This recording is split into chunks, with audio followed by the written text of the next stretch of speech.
मनाई गई ईद उल फित्र। चंद्रपुर शहर के लश्करी ईदगाह पर मुस्लिम समुदाय द्वारा ईद उल फित्र की नमाज का पठन किया गया।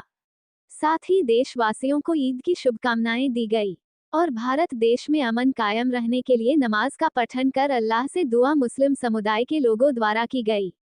साथ ही इस ईद उल फित्र को पूरे देश में मिलजुल कर मनाने का संदेश दिया। ईद के इस पावन अवसर पर लश्करी ईदगाह पर जिला शांति समिति सदस्यों ने हाजिरी लगाई, जिसमें पुलिस अधीक्षक मु मक्का सुदर्शन और विभागीय पुलिस अधिकारी सुधाकर यादव की प्रमुखता से उपस्थिति रही और भारतीय ऑल मीडिया सुरक्षा फोरम ऑफ इंडिया के राष्ट्रीय अध्यक्ष अयूब भाई कच्छी, साथ ही शांति समिति के रमजान अली, रामनगर थाना प्रभारी आसिफ रजा और अन्य शांति समिति के सदस्य मौजूद थे। इनकी उपस्थिति पर छोटी मस्जिद पब्लिक ट्रस्ट ने सभी का स्वागत किया और ईद उल फित्र की शुभकामनाएं दी। आइए सुनते हैं इस समय मुस्लिम धर्म गुरु मुफ्ती वलीउल्लाह साहब ने क्या कहा। नहमदुहु व नसल्ली अला रसूलिल करीम, अम्मा बाद। एक तरफ एक बकफ, एक तरफ सर्ब सजूद, आज जरूरत है उन्हीं बेसरो सामानों की। बिरादरान वतन, इस चमनिस्तान के नौनहालो, इस वक्त हम चंद्रपुर के ईदगाह लश्करी बाग से आप सबको मुबारकबाद पेश कर रहे हैं। आपको ये पैगाम मुबारक हो और आप सबसे मेरी गुजारिश है, जिस तरीके से आपने अमन अमान से ये जिंदगी गुजारी, ईद मनाया, पूरी जिंदगी पूरे साल इसी तरह अमन अमान से गुजारे। ये आज़ादी के बाद हमें ये फिजा नसीब हुई है, हम हिंदुस्तान के इस फिजाओं में सुख और चैन के सांस ले रहे हैं। इसके पीछे हमारी बहुत बड़ी कुर्बानी है। हमारे बुजुर्गों ने, हमारे असलाफ ने बहुत बड़ी कुर्बानियां दी है। हमारी माँ ने अपने लख्ते जिगर को कुर्बान किया है। न जाने कितनी औरतें बेवा हुई हैं, न जाने इस आजादी के लिए कितने बूढ़े माँ बाप के सहारे छीने गए हैं। जुल्म सितम के वो पहाड़ तोड़े गए हैं जिससे पढ़कर सुनकर इंसान आंखों से खून का आंसू बहाने पर मजबूर हो जाता है। बड़ी कश्मकश के बाद, बड़ी मुसीबतों के बाद, बड़ी जिहद के बाद, बड़ी खूनरेजी के बाद हमें आज़ादी नसीब हुई है।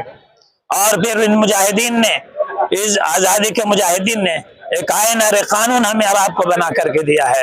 एक तस्बीह की तरह, एक तस्बीह के दाने की तरह एक धागे में हम सबको, हम हिंदुस्तानियों को पिरोया है।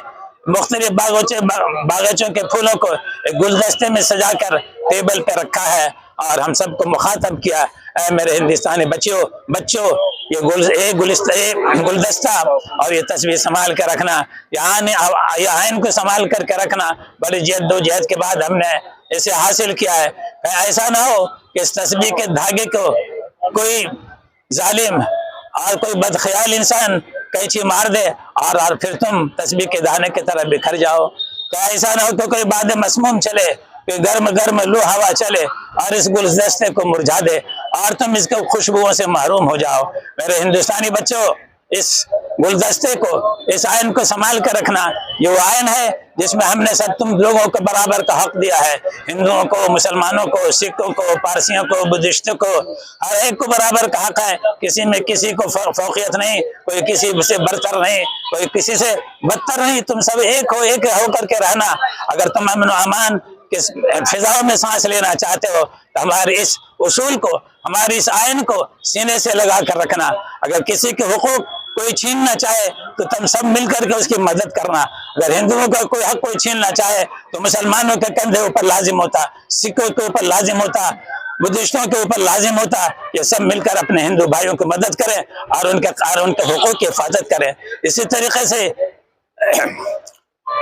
तरीके सरदारों के हुकूक को अगर कोई छीनना चाहे, उनके सिखों के कोई हुकूक लेना चाहे तो हिंदुओं के ऊपर, मुसलमानों के ऊपर, बुद्धिस्टों के ऊपर, सबके ऊपर लाजिम होता है कि उनके हुकूक की हिफाजत करें।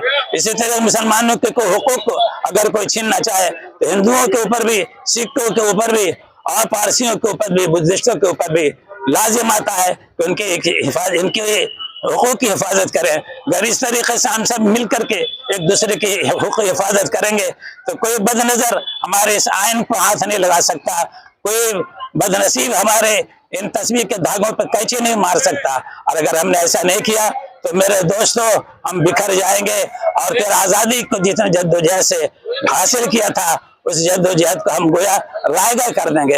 हमारे आप सबकी भला इसी में है। वतन की जो आयन है, इस आयन की हिफाजत में हम मिलजुल करके लग जाए, और अगर किसी के खिलाफ कोई बातें हो तो हम सबको अपने घरों से कदम निकाल करके उनके आयन को, उनके हुकूक की हिफाजत करने की कोशिश करें।